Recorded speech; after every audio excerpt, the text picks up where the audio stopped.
Good evening, and welcome to Critical Conversations. Tonight, we are addressing a profoundly challenging and ethically complex question. Should prisons be utilized as settings for psychological research? This topic probes the balance between the quest for knowledge that could benefit society and the fundamental rights and welfare of incarcerated individuals. Joining me to discuss this are two distinguished guests. Dr. Samuel Green, a criminologist who believes in the potential of ethically managed prison research, and Ms. Hannah Cole, a human rights lawyer deeply concerned about the ethical vulnerabilities such research might entail. Good evening to you both. Good evening, Dr. Vance, Ms. Cole. I appreciate the opportunity to discuss this important matter. It's crucial to begin by acknowledging the inherent sensitivities and historical shadows that surround any form of research conducted within correctional facilities. However, I firmly believe that when executed under the most stringent ethical frameworks, psychological research in prisons can yield invaluable insights. These insights can deepen our understanding of criminal psychologies, intricate patterns of behavior, and the actual efficacy of various rehabilitation strategies. Ultimately, such knowledge stands to benefit not only society at large, but also, significantly, the incarcerated individuals themselves. Consider the societal benefits. Research can directly inform the development of more effective crime prevention initiatives and intervention programs. This could lead to a tangible reduction in recidivism rates, thereby enhancing public safety and reducing the societal costs of crime. For inmates, participation in ethically sound research, which must always be entirely voluntary, can offer access to comprehensive psychological assessments they might not otherwise receive. It could also provide avenues to novel therapeutic interventions, or allow them a chance to contribute meaningfully to a body of knowledge, fostering a sense of purpose. But let me be unequivocally clear. This is all predicated on non-negotiable ethical imperatives. These include truly informed consent, free from any form of coercion or undue inducement, and meticulous oversight by institutional review boards with specialized expertise.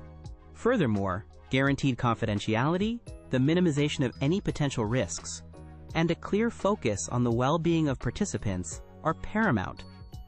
I maintain a carefully optimistic view that such research, responsibly conducted, can significantly advance scientific understanding and contribute to a more effective, evidence-based, and ultimately more humane justice system. Good evening, Dr. Vance, Dr. Green. Thank you for having me. I certainly acknowledge the well-meaning intentions of many researchers, including Dr. Green, who seek to understand and address complex issues through their work.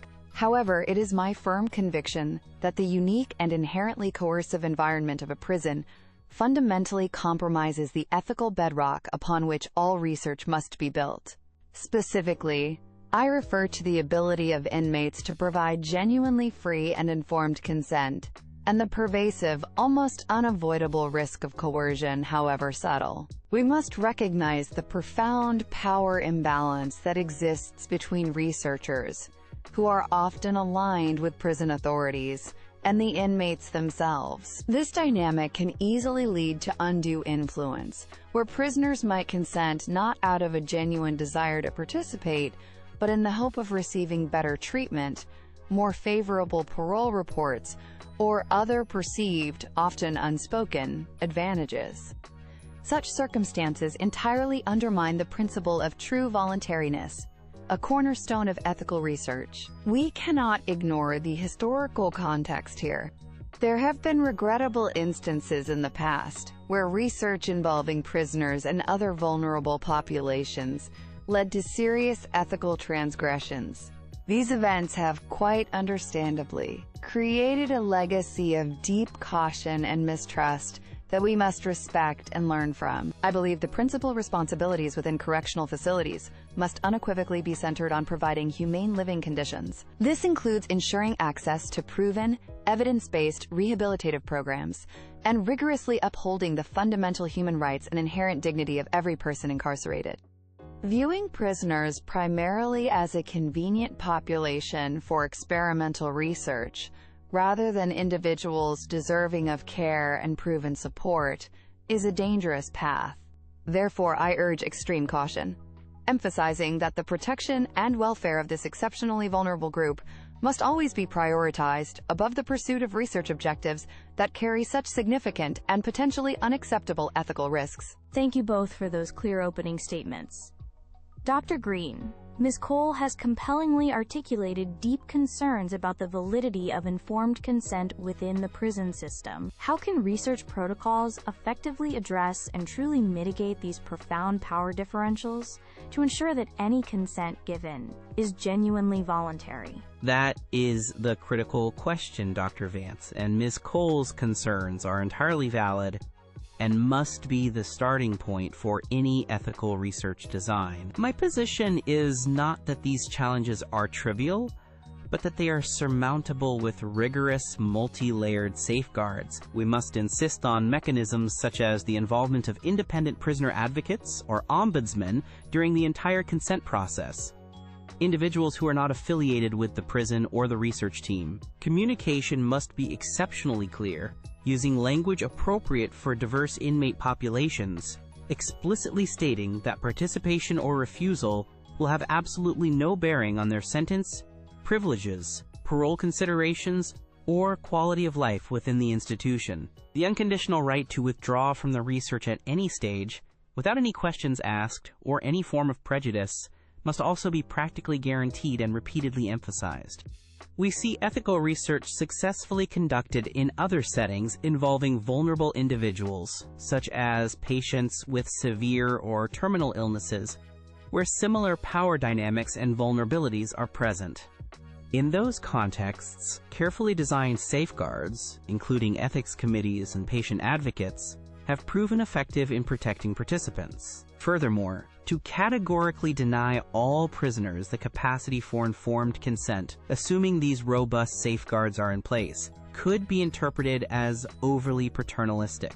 It might even be seen as an infringement on their autonomy, denying them the opportunity to contribute to knowledge or access potential benefits if they freely and genuinely wish to do so. Dr. Green, while the safeguards you propose are commendable in their intent, I remain deeply skeptical about their practical efficacy within the inherently coercive atmosphere of a prison. The formal assurances, no matter how clearly stated, may not be enough to overcome the informal pressures and the ingrained institutional culture. Consider that even the perception by a prisoner that participation might lead to intangible benefits, perhaps a more favorable glance from a guard, or being seen as cooperative, can constitute a form of subtle, yet powerful, coercion. This is incredibly difficult to detect or prevent, regardless of official protocols. Moreover, the right to withdraw, while theoretically available, might be practically challenging for an inmate to exercise without fearing unspoken or indirect negative consequences from staff or the institution, who might view withdrawal unfavorably. The persistent risk of exploitation, however unintentional, and the profound difficulty in guaranteeing true voluntariness in such a controlled and imbalanced environment are, in my view, often too great. This is particularly true when we consider that alternative research methodologies focusing on crime and psychology are available. These include interviews with ex-offenders post-release, the analysis of large-scale anonymized aggregate data from correctional systems, or community-based studies focusing on at-risk populations, none of which carry the same direct ethical burdens. Ms. Cole, you've touched upon alternative research methods. Dr. Green, could you elaborate on why research conducted specifically within prison walls is sometimes considered indispensable if these other avenues for inquiry exist? Certainly.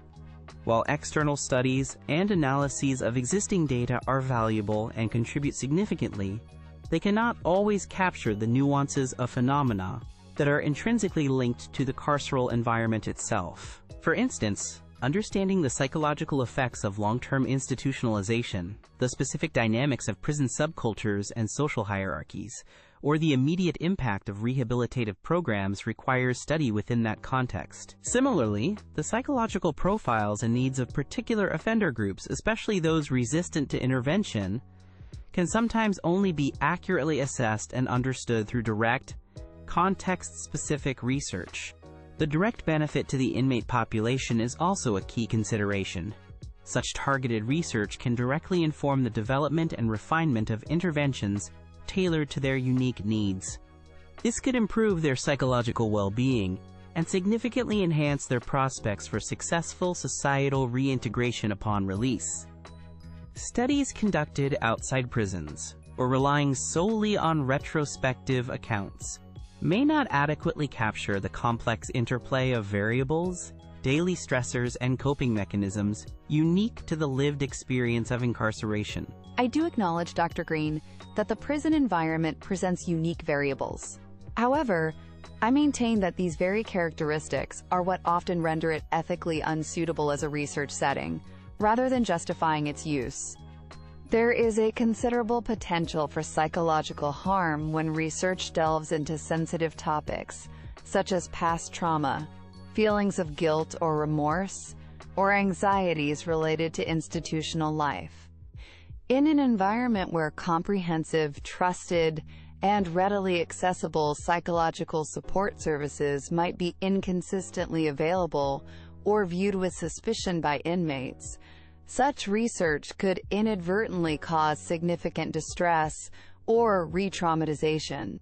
The promise of support might be there on paper, but the reality of accessing it meaningfully can be very different for a prisoner.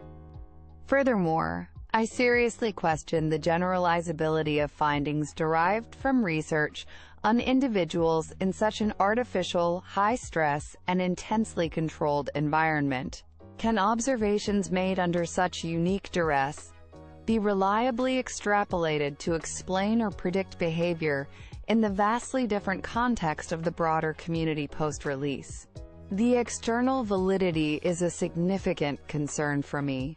In closing, I wish to reiterate the significant, yet largely untapped, potential that ethically sound psychological research within prisons holds. This potential extends to advancing our fundamental understanding of criminal behavior, refining rehabilitation strategies to make them more effective, and ultimately creating safer communities. To impose a complete prohibition on such research, based on challenges that I believe can be managed, would represent a profound missed opportunity. It would be a loss not only for societal improvement and scientific advancement, but also for the incarcerated individuals who could ultimately benefit from the knowledge gained and the improved interventions developed. The responsible path forward is not one of outright bans, but rather the diligent, unwavering application of exceptionally rigorous ethical oversight, complete transparency in all research conduct, and an unshakable commitment to the welfare, dignity, and rights of every single participant. We must ensure that participation is always a choice made freely, with full understanding, and with no negative consequences for refusal or withdrawal. The ultimate aim for many of us in this field is to contribute to the reduction of crime and the alleviation of human suffering associated with it, both for victims and for those within the justice system. Carefully regulated and ethically implemented research remains a crucial, indispensable instrument in this complex and ongoing endeavor. I therefore appeal for a nuanced and balanced perspective, one that carefully weighs the substantial potential benefits against risks that, while serious, can be effectively managed through meticulous ethical practice and continuous vigilance. As we conclude, I must re-emphasize that our foremost ethical duty, as a society, and as professionals, is the unwavering protection of individuals in vulnerable situations, and this unequivocally includes those who are incarcerated. The ethical hazards inherent in conducting most forms of psychological research within the prison environment are, in my view, profound and, in many practical instances, simply insurmountable, regardless of the best intentions of researchers. The power dynamics are too skewed, the potential for subtle coercion too high, and the ability to guarantee genuine, unpressured consent too fraught with difficulty.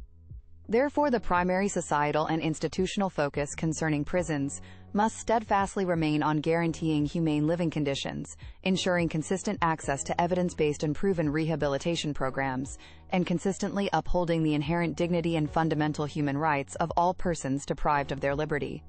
These are not aspirational goals. They are basic obligations. I contend that societal resources earmarked for understanding and addressing crime could be more ethically and often more effectively invested in these fundamental priorities. This includes robust funding for non-carceral research avenues, such as community-based prevention studies, thorough investigation of socioeconomic factors contributing to crime, and support for individuals reintegrating into society post-release. When the pursuit of scientific knowledge risks compromising the fundamental rights and well-being of a captive and vulnerable population, we must err on the side of caution. I urge a position of profound caution, advocating for the absolute prioritization of human rights and inmate welfare above the pursuit of scientific knowledge when such research carries significant and often unavoidable ethical compromises. Dr. Green, Ms. Cole, thank you both for your articulate, passionate, and deeply insightful contributions to this complex and undeniably challenging debate. You have clearly illuminated the central tension we face: the imperative to advance knowledge and seek societal benefits through research, carefully weighed against the fundamental ethical obligation to protect vulnerable populations from potential harm or exploitation. The arguments presented today underscore the need for ongoing, critical reflection on these multifaceted ethical considerations from all perspectives. We hope this discussion has provided our audience with a richer understanding of the issues at stake. Thank you for engaging with Critical Conversations. Good evening.